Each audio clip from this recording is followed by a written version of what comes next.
So you listen to Ty Lopez, you listen to Sam Ovens, and they're telling you start a Facebook ad agency.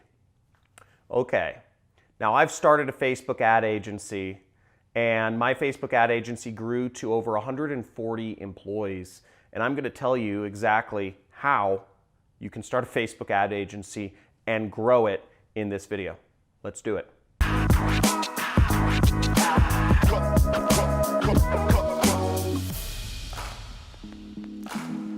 Facebook ads, they've treated me really well. I've been doing them since 2011, and I've made a lot of money as both an agency and as an affiliate marketer using Facebook ads, so really, really love them.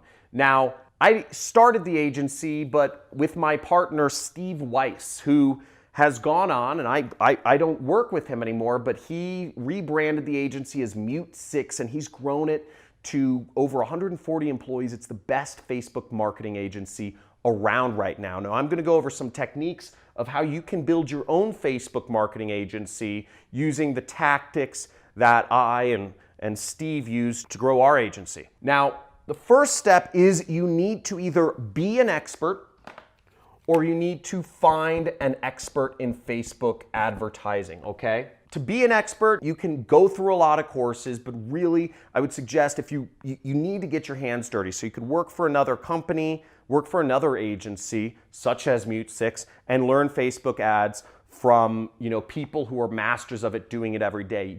Experience is the best teacher of them all. Or you could find an expert and just mark up their services. Now, when you're marking up somebody else's services, as an ad agency in general, you should be seeking to do 100% markup of whoever's services you are selling, okay? 100% markup. So if they're charging $20 an hour, you are selling their services for $40 an hour. If the person is charging $50 an hour, you are marking up your services to charge $100 an hour. That's, as an agency, standard practice is you mark up by 100%. That might sound a lot, but the rest of the money needs to be used for operations. It needs to be used for office space and rent. It needs to be used for equipment, insurance, legal fees, lead generation, marketing, meetings, conferences, boothing. There's a million things involved in starting an agency. So just make sure, don't shortchange yourself. You should only ever be marking up people's labor and time at 100% if you're running an agency. The second step is you need to identify where your clients are, okay? Identify where they are and where they are going for help. Where are they currently going for help? Now, for Facebook ads, I'll tell you from experience, there's a few places people are going for really any marketing help. And I'm gonna list out a couple. I'm not gonna actually draw it on the board, but you can just pause the video or replay this section. I'm gonna go through them, okay? One is Quora. Quora. Q-O-U-R-A. People, usually pretty smart people who run businesses, are asking questions on Quora. It's a question and answer search engine. And you can find people that are asking questions. They're saying, how do I make my Facebook ads profitable? How do I advertise on AdWords? How do I do whatever? And you can go in and you can just answer people's questions for them. Same thing with Yahoo Answers, but Quora seems to attract a really highfalutin type of, business owner or investor type person, So you can go on Quora, answer a bunch of questions, you'll get authority on there, and it will come back to you in clients. I remember we got, some clients for my agency at the time from just people finding our answers on Quora and saying, you sound like a smart individual.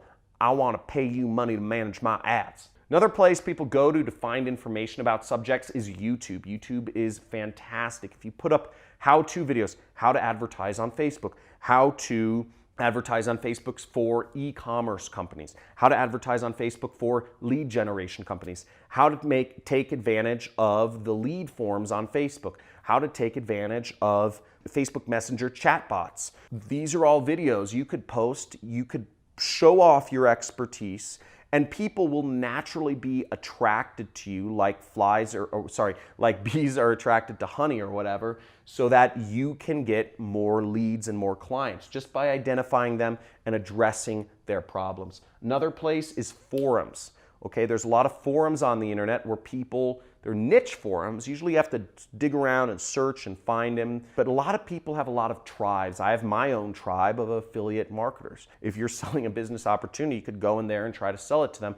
My forum's closed off because I don't want people doing that. But the point is, there are forums and Facebook groups where people ask questions about Facebook ads. My friend, Tim Bird, for instance, he runs a Facebook ad agency. And what he did to get clients is he started a Facebook group called Facebook Ad Buyers.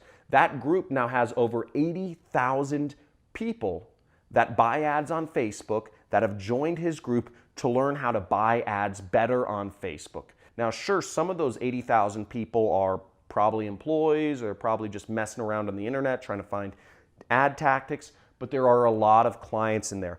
And if you just say 1 out of every 100 people in that group runs a business doing Facebook ads, that's over 800 potential clients. He has an endless, and it's much more than that for him. He has an endless supply of potential clients for his business. And since he started the group and he moderates it, he is the authority on all things Facebook ad related within his group. Great strategy. Another way is help desks, okay? So if you, let's say you use Salesforce or Infusionsoft, different CRMs, different CRM or even Facebook ads. If you go on Facebook ads, you'll see there's, you can usually write comments or people post up questions. If people are asking questions about Facebook ads, you can answer their questions on help desks.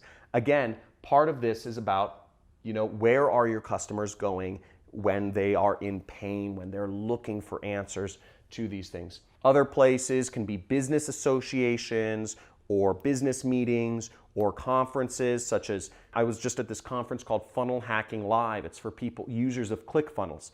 There are 5,000 people there that many of them advertise on Facebook because we're all running marketing, largely online advertising related businesses. So a lot of us are looking for help with Facebook ads. I hired 3 Facebook ad agencies at that conference, okay? So just because there are other Facebook ad agencies at some place doesn't mean there aren't people like me who will just go to a conference. I literally just went there to find more ad agencies to hire because I figured if somebody is there, if somebody attends this conference, they're smart, they're looking to learn, they're involved in the community, they're used to working with ClickFunnels, and they'll need to know how to work with ClickFunnels if they also want to do my Facebook advertising. Great place. But, for instance, other CRMs, I'd say Salesforce or other, Infusionsoft. Salesforce and Infusionsoft are CRMs that focus on either companies that have sales floors or companies that have, like marketing operations. And if a company has a sales floor or a marketing operation, they are a direct response company and they measure dollars in, dollars out, or they have a significant presence and they have a lot of money to spend on advertising. So those are great places to go. Now, once you've identified where your people are, what you want to do is you want to give value, okay? This is the nature of the world, is if you give value, it will come back to you. But again, don't be egotistical and try to give value to people who don't want it. Part of this, what we did in identifying, is we're trying to identify where people want to learn more about Facebook ads or where they want that. Now, to give value, ways you can do that is, I sort of answered it in number 2, is answering their questions. Answering their help desk questions, going on there and just saying, hey man, here's how you'd optimize that ad campaign more. If somebody said, posted in that Facebook group I mentioned, and they said, here are my stats in my ad campaign, I can't tell how to lower my cost per lead anymore. Can you anybody here give any insight on what I could do to better advertise? And if you write a really good response and tell them exactly how they can lower their costs and increase their business, maybe that guy will hire you, maybe he won't. Maybe other people who view that post and view your answer will hire you. It's a way of putting yourself out there and helping others, okay? And it's not salesy because you're putting your best foot forward. Other ways are, if you're doing speaking, if you're speaking at local meetups, one thing I did was around LA, there's a lot of different meetings every single night, in my area, which is the tech I live in Malibu now, but it's very close to the tech community there. And a lot of businesses are trying to find more users and more installs and more customers.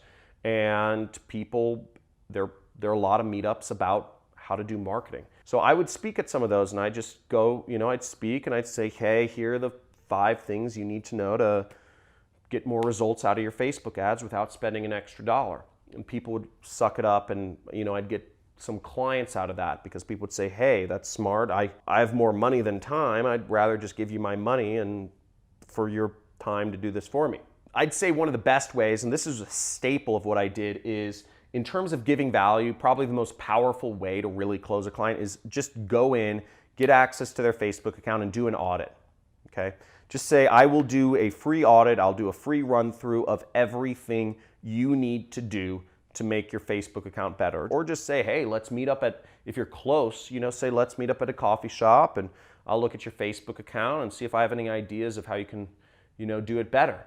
That's the best approach. That's what my partner did, and he closed really big deals. But going about it that way and just leading with your best foot forward and giving a lot of value with a free audit is, getting in somebody's account is always the best way to do things, especially if you link your accounts and then you do an audit. That is a layup. That's the easiest way to close a deal. And also it puts you, you give them value. Some people might say, hey, thanks. If you approach everything without that desperation, you're like, I want to close a deal. If you just do it kind of like, okay, like maybe this one will go, maybe this one won't, and you give somebody, a couple page write-up on what they can do to improve their business, I mean, that's phenomenal. That's phenomenal. Not enough people are doing that anymore. And you give them a write-up and you say, hey, let your own team implement it, or if you want our team to implement it, we can talk about pricing, but you leave it in their court. Say, hey, hope that helped. You're a cool guy running a cool business. Let's if you want any more info, hit me up and I'll put together a package for you. Leave it like that. Never go into that hard closing. At least that's always been my style, is really make it buddy. And, I even liked, if I was going to do deals, hang out, get a beer. Things don't need to be formal. Things don't need to be like closing people in a conference room. If you're trying to close a big client for your Facebook ad agency, go to a cigar lounge and just smoke cigars and, chat about, how kids are crazy and, politics is nuts and, and say, oh yeah, I like you, you like me, let's do business together. Very chummy. Another very powerful way to get yourself out there, and this is probably the most powerful way, is case studies. If you post up case studies, if you post up, let's say, a 2-page write-up of, hey, here's where a Facebook account I was looking at was before I started working at it. And you say, their cost per sale was, it took them $20 to get a new customer. And the average customer value was $30. And it cost them, and they were spending $10,000 a month, and their ads were getting a 3% click-through rate. Whatever you're talking about, you lay out what their advertising looked like before you came in one page. And then in the second page of a PDF or whatever, you lay out how their advertising looked after you went in and changed around things, and you talk about what you did to get that result. That blows the socks off of people. People will read through case studies all day long because you're showing people real results. Now, one of the reasons people subscribe to my channel is because I actually go in on my computer and I show people how to do advertising. I don't just talk about it like I'm doing here. And by the way, if you want more videos, if you want to see some really cool videos on some actual advertising being done live, I'm going to have my assistant throw up a link here to a playlist I have called The Art of Copywriting. Now, The Art of Copywriting is with my friends Carlos Cruz and Ronnie Sandlin, actually writing ads and advertising them live. They're kind of long videos, but they're really exciting if you want to get into affiliate marketing, for instance. But giving value with case studies and audits is, I'd say, the most powerful thing. What did you find the most interesting? Was it about how you can find an expert and mark up their services? Was it about how you can the places where you identify potential clients for your Facebook ad agency? Or was it the fact that, how you can give value with free audits or case studies or whatnot? Let me know in the comments what was the most valuable. Also, make sure you subscribe to my channel if you're interested in learning more about online businesses and ways that you can make money. When you subscribe to my channel, you'll get a free course on how to do affiliate marketing, and make sure to hit that notification bell, just slam it, because I do frequent or infrequent live streams where I give away insane prizes.